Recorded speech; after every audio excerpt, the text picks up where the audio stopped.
agora eu tenho o privilégio de receber aqui no estúdio da RTV um dos 3 conselheiros da OAB, conselheiro federal da OAB. Sempre é bom lembrar que nós temos, assim como no Senado, Santa Catarina tem, a exemplo de outros estados, 3 conselheiros federais. Dr. Fábio Jeremias de Souza está aqui conosco, nós temos o privilégio, o fato dele ser aqui de Criciúma, foi presidente da subsecção da OAB em Criciúma. Obrigado pela presença aqui, boa tarde, Dr. Fábio. A gente que agradece, João, boa tarde a todos os seus telespectadores.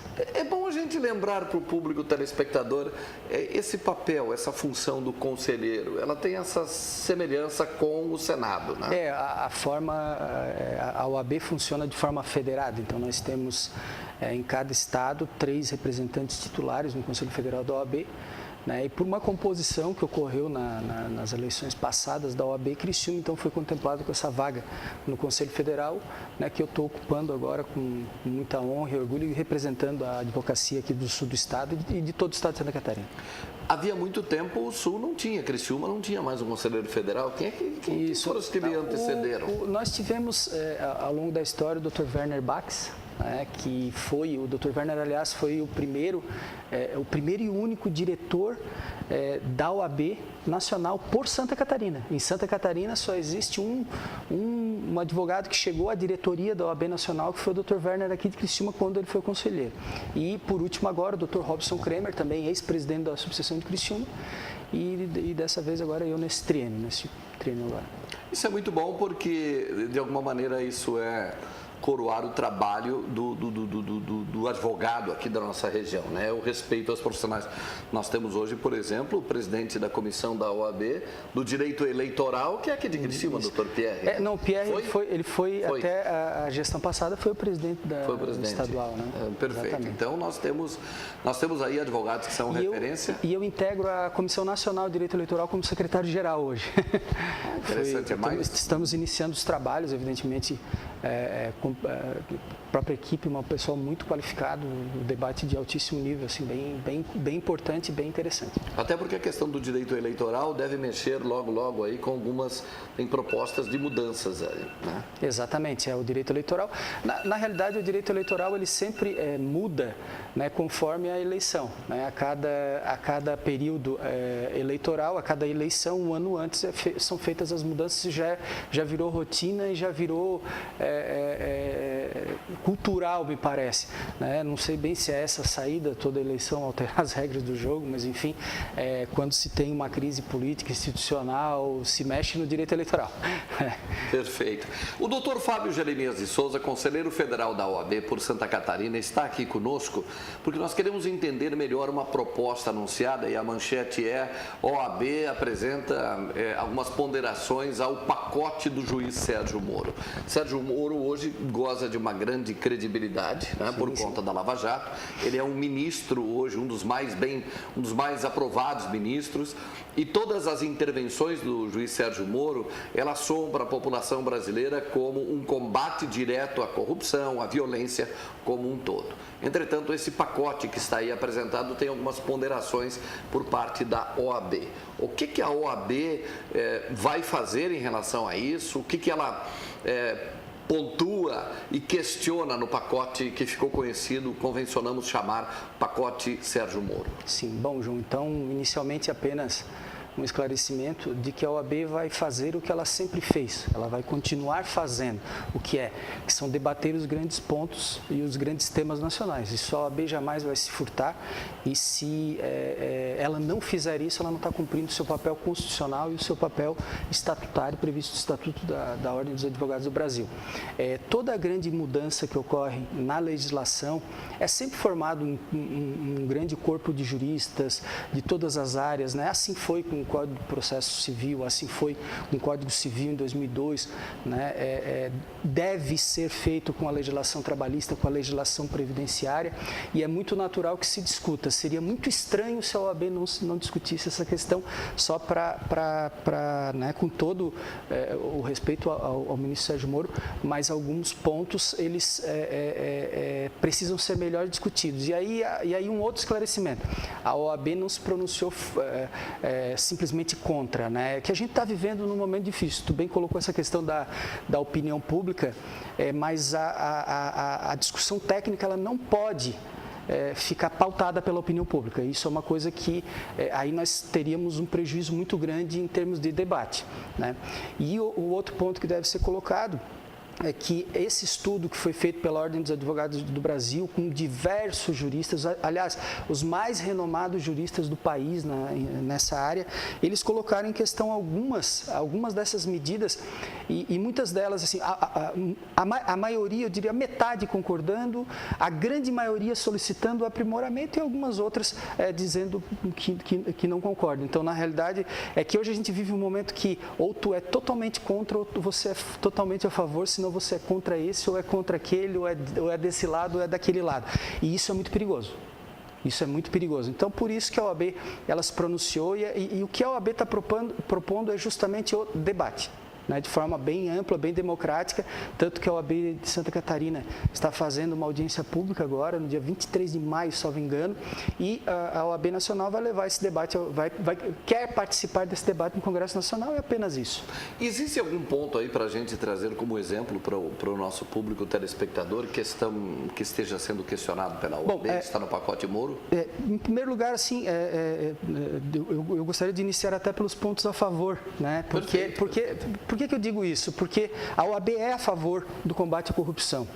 Se nós pegarmos ao longo da história, as grandes mudanças que ocorreram no país em termos de legislação foram patrocinadas pela OAB, né? A criminalização do Caixa 2, proposta pelo ministro Sérgio Moro, ela é um projeto da OAB há muito tempo, né? É uma bandeira da OAB há muito tempo.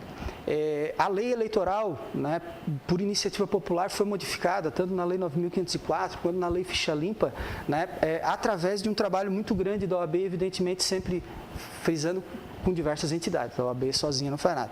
Então, a criminalização do Caixa 2, a regulamentação dos crimes de competência da Justiça Eleitoral, interrogatórios e audiências por videoconferências, aperfeiçoamento do conceito de organizações criminosas, em uma série de pontos que é importante. Agora, outros, se pretende um debate maior, como a execução antecipada das decisões do Tribunal do Júri, todas as modificações propostas na questão dos embargos infringentes, né? As mudanças no Instituto da Legítima Defesa, que hoje o Código Penal já prevê a legítima defesa para todos nós, de forma uniforme, para todas as classes e entidades, né? E agora outras questões que a OAB se coloca nessa questão da legítima defesa, ao telespectador que não está muito ligado nem no que Sérgio Moro está propondo e aquilo que a OAB está ponderando. Vamos a um exemplo. A questão ali, na realidade, a questão ali ela é mais relacionada a uma ampliação do trabalho das Forças Armadas, né, das Forças de Segurança em relação à legítima defesa, visando prevenir. E essa palavra ela está muito ampla, né? Na verdade, é só nesse sentido. É aquela questão da execução, se é um policial na atividade de serviço. Ele já existe hoje a previsão da legítima defesa, que qualquer profissional, ele no trabalho, ele tem essa possibilidade. Essa amplitude é que se quer cuidar um pouco disso, se discutir um pouco mais essa ampliação. Porque já existe o Instituto, né? Já existe a proteção à legítima defesa como uma excludente de criminalidade. O que é um embargo infringente? Embargo infringente é quando há uma decisão não unânime, né, que é a possibilidade de protocolo desse recurso, que na verdade é um nome, é embargos infringentes. E na proposta, e aí eu peço escusa, João, porque são 51 laudas, são várias coisa, é muita coisa. Mas na proposta, me parece que há apenas a possibilidade dos embargos infringentes quando houver uma das decisões for absolutórias, mas não prevê, por exemplo, quando uma das decisões diminua a pena, né, uma das vozes ali no órgão colegiado. Então, em razão disso, se propõe também vejam que são proposições no sentido de aprimorar, de tentar melhorar, e, evidentemente, não desmerecendo o trabalho feito, mas que a OAB entende que precisa de um debate maior.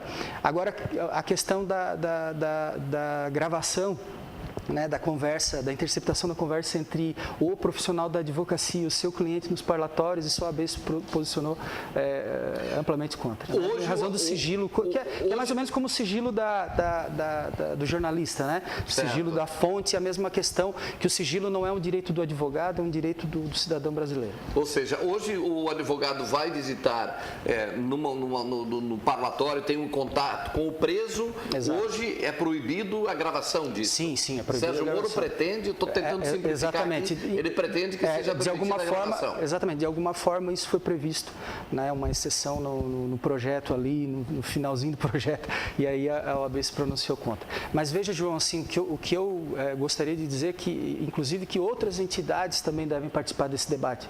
Né? Eu acho que toda mudança substancial, e ela é importante porque nós precisamos sim de mecanismos mais ágeis no que diz respeito ao combate à corrupção, né? Muito embora muito isso foi feito no país, a gente reconhece, mas sempre preservando a Constituição Federal, né? e as consequências. Né? Tem uma outra questão, se me permite, sim, que foi colocado no debate, sim, por exemplo, existe o Instituto da Plain Bargain, que é aquela questão de você assumir a culpa, pode fazer o acordo diretamente com o Ministério Público. Isso tem que ser analisado também, aí não só a questão legal, mas se levantou a questão de, na prática, como isso vai funcionar, porque a gente sabe que, infelizmente, as organizações criminosas aí, do tráfico, enfim, elas utilizam pessoas para assumir a culpa, e se ampliar, talvez aumentaria ainda a criminalidade. Enfim, são questões que têm que ser estudadas também, a consequência das alterações. Né? Então, desde o início eu tenho dito e volto a reprisar. A questão é de promover o debate, então somente. Porque tem uma questão, a OAB, ela tem um ponto chamado direitos humanos. Eu acho que é aí a grande dificuldade de comunicação da sociedade com a instituição OAB. Certo. Ficou a impressão de que a OAB é a defesa do direito humano que não é direito, que é aquele comparecimento, a defesa apenas para aquele que está sujeito a uma condenação, aquele agressor, e aí aquela velha reclamação. Se um bandido executar alguém, a OAB aparece lá para ver se ele está sendo bem tratado. Mas ninguém viu se ela apareceu, só diz que ela vai aparecer. Perfeito. Então. Mas o senhor concorda que esse é um dos grandes problemas na comunicação hoje? Sim. Eu diria assim, em primeiro lugar, que direitos humanos é uma concepção que vem desde a Revolução Francesa. Né? A gente não caberia aqui, né, todos os países civilizados do mundo, né, desenvolvidos do mundo, são signatários dessas proposições. Então, isso não é uma coisa criada pela OAB, por esse ou por aquele governo. Né? Isso é uma questão de civilização humana mesmo. Né? E direitos humanos é o nosso direito de estar aqui conversando. Direitos humanos é o direito da liberdade de imprensa, da liberdade da advocacia, da liberdade da defesa, né? Da atuação do Ministério Público, da atuação das Forças Armadas, que as instituições funcionem corretamente. Isso é direitos humanos. Eu tive, João, aqui em Criciúma, uma experiência muito positiva nessa área, porque foi até interessante que nós iniciamos aqui essa questão tratando, a nossa Comissão de Direitos Humanos na época fez um relatório em todas as delegacias, justamente acusando a falta de amparo do Estado para o trabalho dos policiais, tanto civis quanto os militares. Né? Delegacia sem ninguém ao meio-dia e está lá o policial militar de farda, às vezes a pessoa que foi presa também, ou às vezes um de nós registrando um boletim de ocorrência, né? A delegacia fechada por falta de recursos humanos, falta de condições de trabalho, e nós junto com o sindicato da Polícia Civil na época e junto com a Polícia Militar também aqui da região, a gente acabou fazendo um trabalho com outras entidades, sempre bom frisar, de recomposição das forças de segurança, de ir ao governador, de ir ao secretário, e para que a gente faça o trabalho de um lado e de outro, para que a gente, quando chegue, que a OAB ela é chamada quando dá uma rebelião no presídio de Santa Augusta, na verdade ela não só vai lá, como ela é chamada para a questão da intermediação, e a gente sempre questiona como estão os policiais, tem alguém ferido, tem alguém, né? Então assim, esse trabalho que é de bastidores o pessoal não vê, mas a gente também, a gente entende também todas essas questões. Doutor Fábio Jeremias de Souza, muito obrigado. Eu reafirmo aqui minha admiração. Nós temos grandes profissionais extremamente competentes aqui, mas o doutor Fábio sintetiza muito bem, simboliza muito bem a credibilidade dos nossos profissionais da área de direito, a inteligência a serviço do direito do cidadão em várias instâncias. Aí a gente tem muito contato na questão eleitoral. O doutor Fábio já atuou e atua muito nessa questão do direito eleitoral. Foi um brilhante presidente da OAB, hoje um brilhante conselheiro federal da OAB. Muito obrigado pela presença conosco. João, agradeço as palavras e agradeço sempre a parceria na divulgação dos atos e ações da Ordem dos Advogados, que tu sempre fosse um grande parceiro. Legal, muito obrigado.